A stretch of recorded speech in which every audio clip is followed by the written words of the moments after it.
So আমি Bangla motor দিয়ে যাচ্ছিলাম, হঠাৎ করে যেহেতু কাওয়াসাকির সামনে দিয়ে যাচ্ছি, তো ভাবলাম একবার হাফিজ ভাইয়ের সাথে একটু কথা বলে যাই। সো কথা বলতে বলতে ভাইয়া বললো যে নাও চাবি, একটু টেস্ট রাইড দিয়ে দেখো। সো এই হচ্ছে কাওয়াসাকি নিনজা। জাস্ট সিম্পল এখান থেকে এখানে একটা টেস্ট রাইড দেবো, কারণ এখন আমি বাহিরে ইচ্ছা করলেও যেতে পারবো না, বা আমি যেতে চাচ্ছি না। পরবর্তীতে একদম ফুল ডিটেলস একটা রাইড রিভিউ হবে। শর্ট একটা সিম্পল একটা শর্ট রাইড দিয়ে দেখি।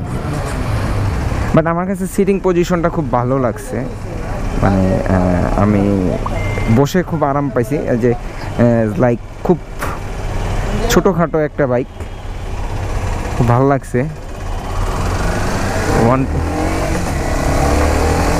পারফেক্ট।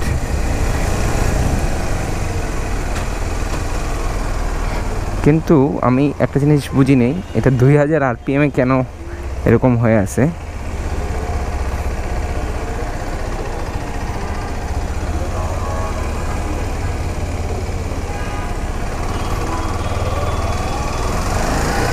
আমার কাছে সিটিং পজিশনটা খুবই ভালো লাগছে, খুবই মানে আসলে অসাধারণ লাগছে। মানে আমাদের হাইটের জন্য একদম পারফেক্ট আমার কাছে মনে হচ্ছে। যাই হোক, আপনাদের একটা সিনেমেটিক দেখাই ততক্ষণে।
ওয়ান 125cc হিসাবে আমার কাছে পাওয়ার আউটপুট ভালোই লাগছে। আর ব্রেকিংটা এভিএস, যেহেতু 125cc ভালোই, এভিএস তো এভিএসই।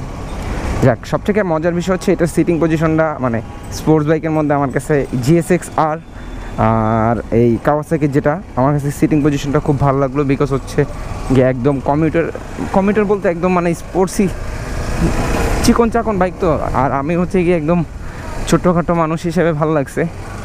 যাই হোক, আশা করি আপনাদের ভিডিওটা ভালো লাগবে। বাট ইনশাল্লাহ চেষ্টা করব এটার একটা ফুল ডিটেলস রিভিউ নিয়ে আপনাদের সামনে তুলে ধরার, যদি সম্ভব হয় এটাকে রোড টেস্ট করার জন্য। But if you like this video, please share, subscribe and keep supporting. আল্লাহ হাফিজ।